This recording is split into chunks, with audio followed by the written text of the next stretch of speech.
Welcome to another episode of The Office, where our door is always open. Okay, today I really wanted to touch on communication skills because I came across an article that indicated that 73% of organizations that were surveyed indicated that they put far more value on soft skills than technical skills in today's environment.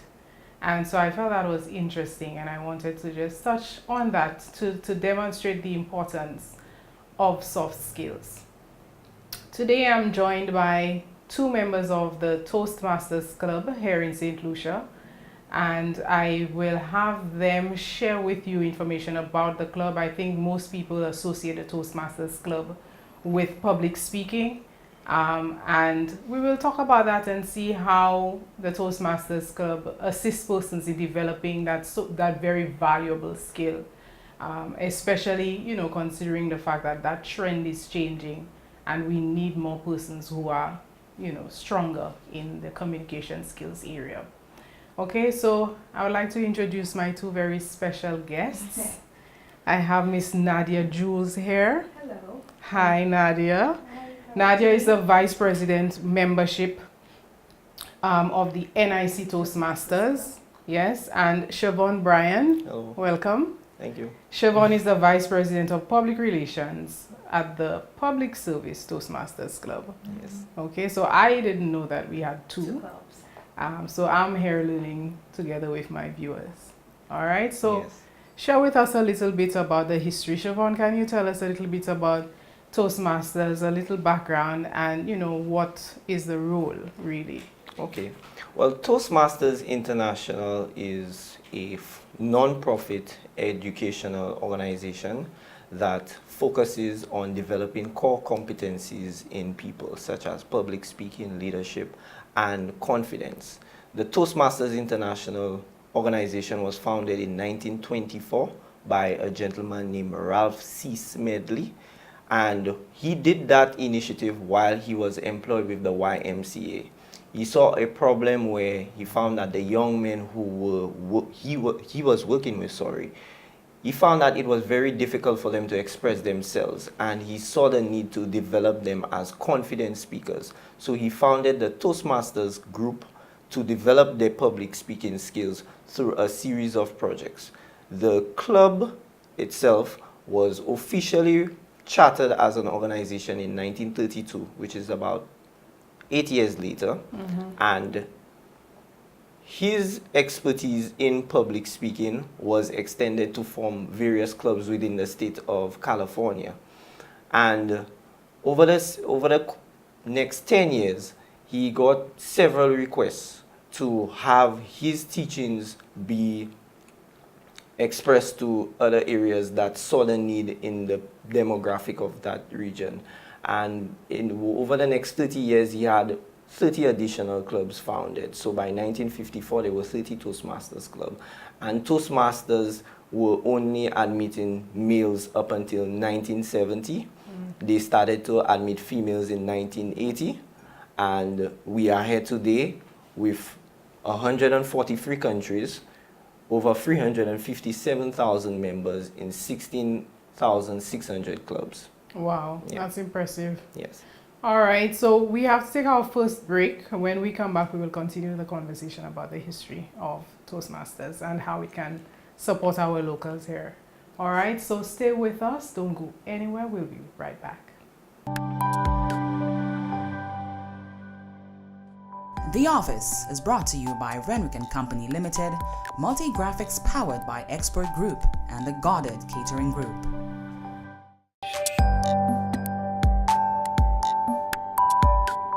Welcome back, and thank you so much for staying with us. Before the break, Siobhan was giving us a little history about Toastmasters, how it all started. Very interesting. It's amazing that the organization is so wide and so far-reaching. So can you share with us a little bit of history as it relates to the St. Lucia clubs? Because we have two, so tell us why two, which are the two, give us a little background around that. Okay, well, as part of Toastmasters International, we do have two active clubs, and those two clubs are the NIC Toastmasters Club as well as the Public Service Toastmasters Club.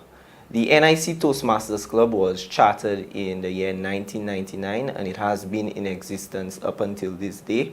And the Public Service Toastmasters Club was officially formed in July 2011. And these two clubs, they meet on a weekly basis. For the NIC Toastmasters, they meet weekly every Wednesday at 5:30 p.m. on the 5th floor of the NIC building, and the Public Service Toastmasters Club, we meet every Tuesday 5:30 p.m. the 5th floor of the Financial Administrative Center. Okay. Yeah. All right. So what is your membership like? I mean, do we have a large number of persons participating and becoming members of Toastmasters? Well, at the NIC Toastmasters Club, our membership stands at 33, and it's a wide range where we have professionals, we have young professional persons, we have academia, and we always encourage guests to come in to experience what Toastmasters is about. Initially, when you ask someone, what is Toastmasters, the answers comical. Sometimes suppose someone says, it sounds like you're toasting bread, or they think it's a group of persons who are geeky, but it's more than that. Well, it's very different because Yes, I was a guest yes. once, so I can testify You can attest to Yes, that. it was It definitely none of these things. It is an amazing environment to grow, to nurture yourself, to develop your confidence, to develop your leadership skills, your speaking ability. It's a holistic approach to self-development. Yeah, I think it's something that we really need, and it's unfortunate that it's only 33 members. I think that needs to be significantly more, because, you know, like I said when I started, organizations are looking for the soft skills, and communication skills is at the top of that list. If you cannot express yourself properly, you will be left behind, you know. Right. Unfortunately, that's what it is. We're looking for persons who can not only speak properly, who are articulate and fluent, but also persons who can write well. Present, especially if you're doing your well. presentation. Exactly. So do you guys cover, you know, in presentation skills? From my experience, I've seen persons prepare a PowerPoint presentation full of words Right. and come to read off the PowerPoint. Right. Do you cover that in terms of, you know, what you offer? Do you train persons on how to prepare a presentation and how to use the slides to avoid that? Well, we have what we call a CC program and a CL, and that is part of the traditional program. Right now we're embarking on a new program called Pathways. But in the CC program, one of the modules actually shows you how to present in a PowerPoint, because you have a module that says that you need to present your research and use visual aids. So you need to be able to go do your research on any topic, and that's the beauty of it. Your topics are not limited to what your module says. You go and you investigate whatever topic you want to present, and so you would have to present it with your facts, and of course using your aid. And in every module there are criteria to meet. So you need to make sure that you present your body language, your visual contact, your voice modulations, and also how you can keep your audience interested in your topic. And so it does entail quite a lot. It's not just say you come and you present a speech. Right. You have criteria to meet, and the beauty about it is we encourage and evaluation. Evaluation is done through your team members as well, through members as well. Yeah. And so if you are unable to meet that criteria for your topic, you would definitely have to redo your presentation. Right. Now I also noticed that you're very time sensitive. So everything has to be done within a particular time frame. The time. Yeah. So it says meeting starts at 5:30. Yes. We start at 5. So there's a discipline component Yes, in it. most definitely. And each speech or each presentation you make, you have that time criteria you need to meet. And if you're unable to meet that criteria, You have to start over. Well, you get to do it again. You get to do it until you again master it. until you meet every criteria, Mm. which is most importantly your time as well. Yeah. Yes. Well, I mean, as a guest, that's the first thing I noticed. I was like, oh my God.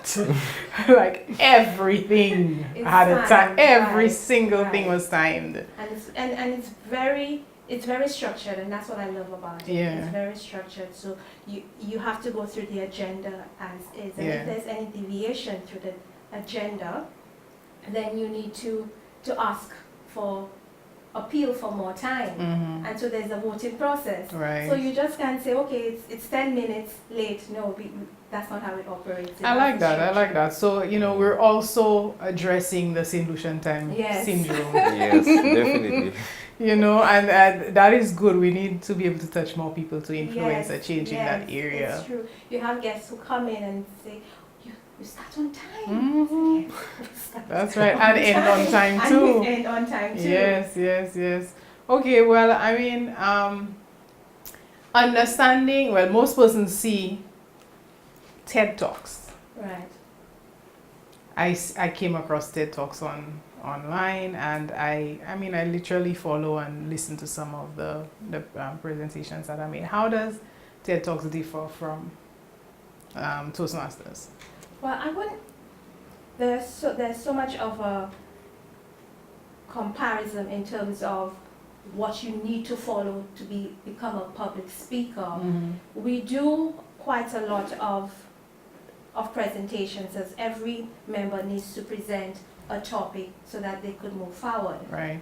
So in terms of speaking in public and maintaining that audience contact, I wouldn't say there's much of a variation between how we operate as in public speaking and the rules, and versus having a TED Talk, because that's what we do. We do Right. do a lot of public speaking. Okay. All right, we have to take another break. We will be right back. Don't you go anywhere. Welcome back to the office. Thank you so much for staying with us. I'm joined by Nadia and Siobhan from Toastmasters Club here in St. Lucia, and we're talking about communication skills.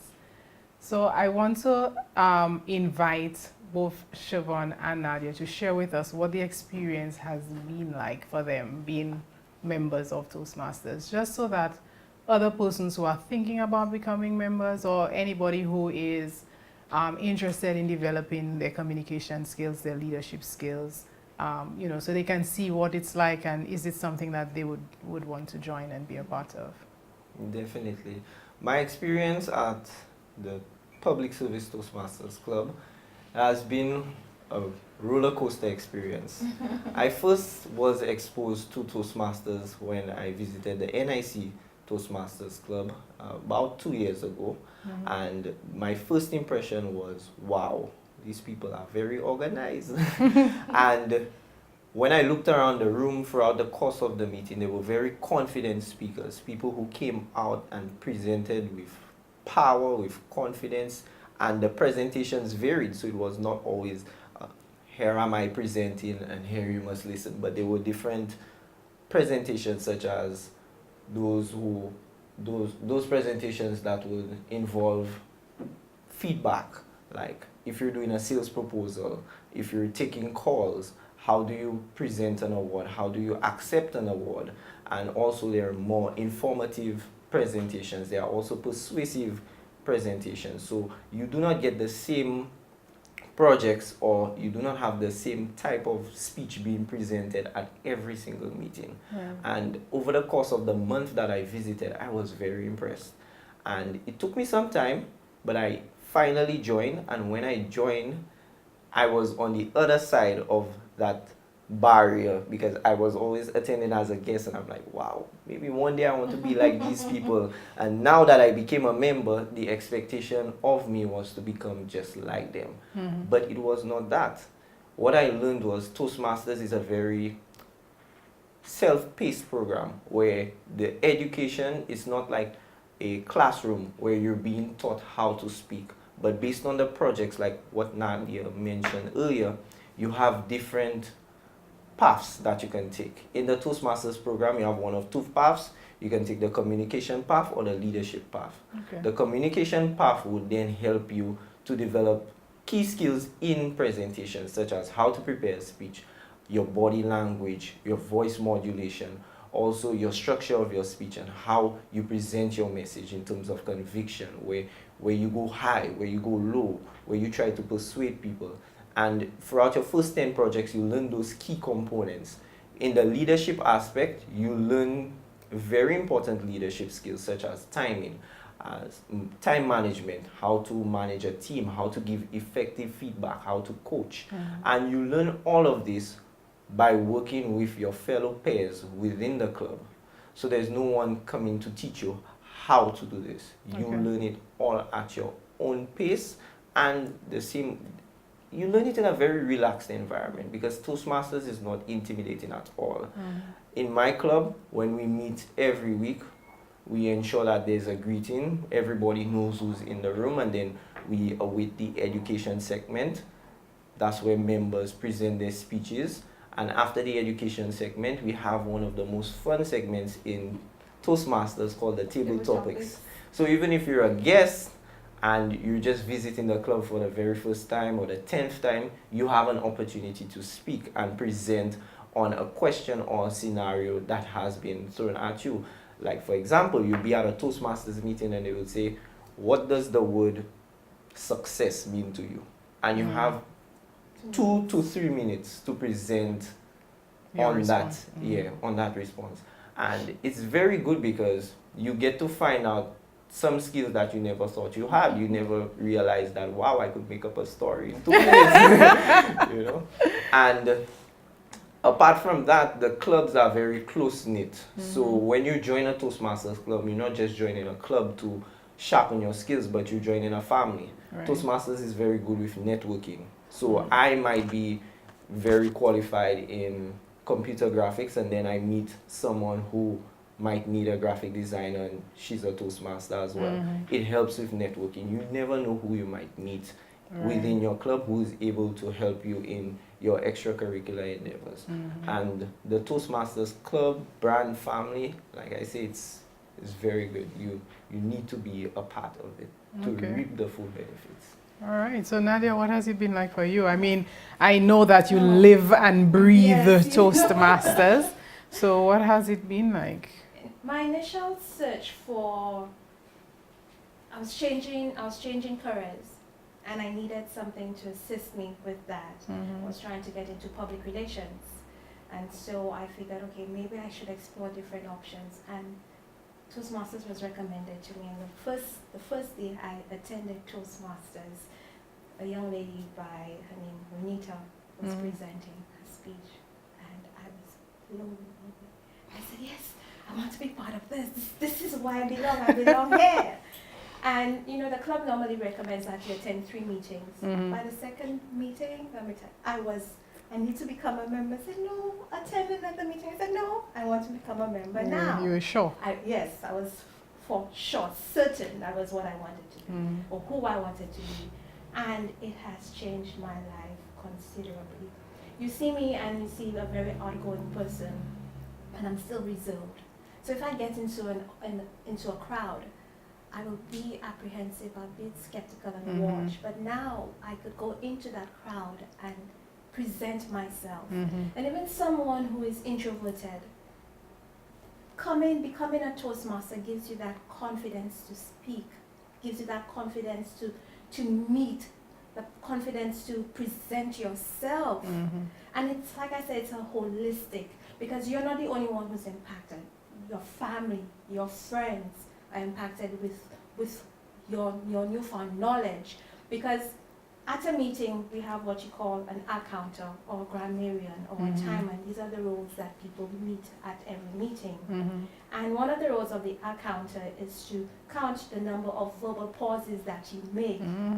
So you go, when you're presenting. Yes. So at the end of the presentation or at the end of the meeting, we have an evaluation segment, and your accountant presents that to you. Now, the minute you start hearing how many ums you make, say, Toastmaster Nadia, you did 6 ums. So right there, you are aware. You're made aware, and you're more conscious and of you're it. more conscious of it. So now that you're speaking, you want to make sure, okay, try and reduce the number of ums that you make. And that's how you improve over time. Exactly. And even the E's and the R's that we say now are just regular day conversation. It helps. So your ears are now tuned to it. And so you can call on to your friend and say, you're doing how many ums now? Or how many E's and R's are the sentence? Your ears get so sensitive to it. So it's a... Okay, well, clearly we can see the effect that Toastmasters has had on you too. We need to take another break, so viewers, stay with us. Don't go anywhere. We'll be right back. Welcome back to the office. Thank you so much for staying with us. Before the break, we were talking about the experience that Nadia and Siobhan have had with Toastmasters. And I am sure you will agree that you're almost tempted to join, right? Because you guys make it seem so interesting and fun. It is. So I know that there was one other thing that you wanted to talk to our viewers about. Is your Pathways approach that you guys are taking on? So Yes, Pathways is a new, very exciting, very interactive program because for many years, and that's from 1924, when the club was founded, right into the 21st century, we have been using what you call the traditional program. And the traditional program comprises a series of manuals. So when you do join Toastmasters International, you get your manuals mailed to you. And the manuals consist of projects that you would need to do in order to get your certification within the Toastmasters program. right. But the international body have recognized that times are changing and you have several competencies which are taking prominence over the manuals. Like for example, the manuals will teach you public speaking, but there are some people who are just looking for specific things out of the Toastmasters program. Like if I'm someone who is into sales, I would more or less be interested in the projects that would then challenge my persuasive skills. And with the Toastmasters Pathways program, the Pathways consist of 10 competencies, and we have those competencies as paths where you pursue them, and there are competencies such as dynamic leadership, persuasive speaking, you have a competency for innovative planning, you have presentation mastery, and we have new competencies being developed as the time goes by. For example, soon enough we'll be getting an 11th path, which is engaging humor.